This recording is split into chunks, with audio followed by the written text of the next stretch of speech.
What's the biggest game you ever played in? Um, You know, I you got two definitely have Super to. Bowls. Yeah, I would have to say the national championship. Well, biggest or the one I take to heart the most. Let's talk about the one you take to heart the most. The college, the 2005 national championship. It's 2005 national championship. It's at the Rose Bowl. You're playing USC. Now, it's Yeah. basically a home game for USC, right? Like, I mean, Yes. normally they play in the Coliseum, but down the street is the Rose Bowl. Yeah. It's considered to be maybe the greatest college football game of all time. Yeah. No, it's definitely and I guess I would have to say that's the one that's closest to heart because those are still today like my brothers. We went to school together, trained together, partied together, lived together. We did everything together for those. That was my junior year, so for 3 years, and to see it all come together on that stage against that team, in that atmosphere, it was like it was the greatest thing ever. Run back that day or that week in that game. What do you remember about that? You're with brothers. We all know that the bowl games, you have weeks off. You know, how long were you in the Los Angeles area for? Like a week before, maybe Okay. a little more than a week. Practice, press. Yeah, all of that practice, press, all of course, when LA, so USC is USC with the hype. So we're the huge underdogs and everybody's talking smack to us. And I guess the main thing that I remember the most is being able to eat it In-N-Out. In-N-Out that was my first time going to LA.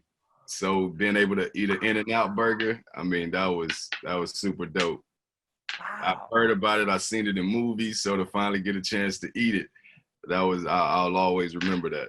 I mean, there's getting The rest of the stuff was football, so I'm used to football and people hating on you, and I was used to that. But having a chance to eat that In-N-Out burger was something special.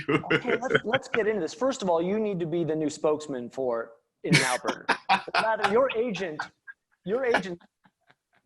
screwed up back in the day to not have this discussion with you and go. This is the first time I've said that. This is the first time somebody's actually told me that, asked me this question.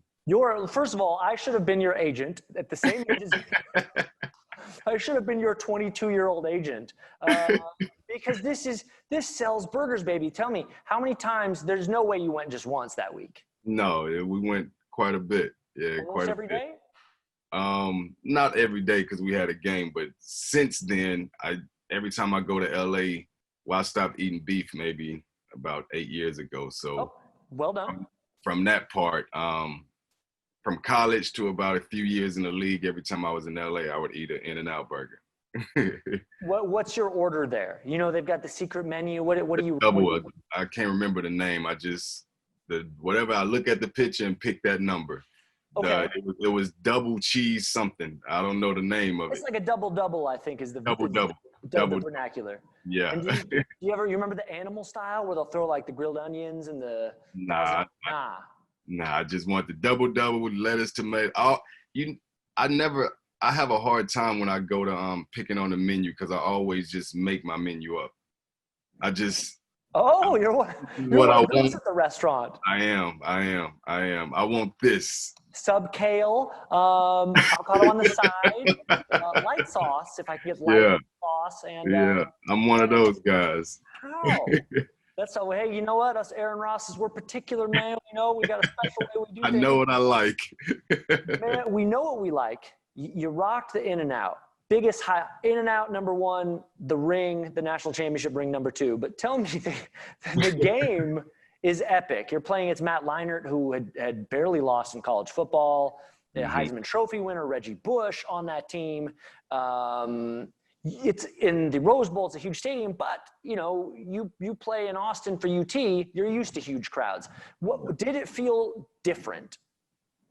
It definitely. Well, I guess it felt different because of the hype before the game. Because it's so much time in between and so much time in between the talking. We're in LA, so seeing the paper, watching the news, everybody was rooting against you. So I guess the pregame was more different than anything else. But once we got into the stadium, it was no different from us playing Oklahoma.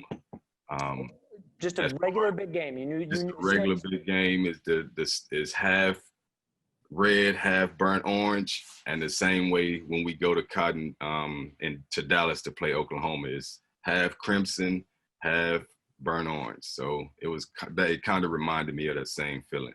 Okay, so it's just another big game, but you got Matt Leinart you're playing against. How did you game prep for him? It was definitely hard because they have a lot of superstars. Matt Leinart, Heisman Trophy winner. Reggie Bush, another Heisman Trophy winner. LenDale White, right? LenDale White, was it Jarrett, the wide receiver, Steve Smith, who I later played with. Right. They had a ton of talent. So, and then of course Pete Carroll having a coach like that. So it was definitely a big week for us, and then getting to the game and then actually seeing those guys. LenDale was actually talking the most smack before the game. The most smack. So it was a nice game. Of course it felt like us playing Oklahoma, but the players on that stage, of course, were the top of the top. So that's what made the game so electrifying and memorable. When it gets down to that last series, and you guys, Texas is on the field's got to march down, and Vince runs on, is it fourth down? He runs into the end zone? Well, yeah. How are you on the sideline? Tell me that moment when he gets in, because that was insane in general. That's one of the greatest college football plays of all time. Tell me about that. As a defender, we couldn't get too excited because we knew we had to go out and stop Leinart for one last time. So we were excited, but we couldn't get like the offense. Everybody else that weren't going back on the field, I mean, the sideline was just going crazy. So we had to kind of put our emotions to the side and get back on the field and do our job. But after that, it was a huge celebration. we won't even we can't talk about the parties. We show the ring and we move on.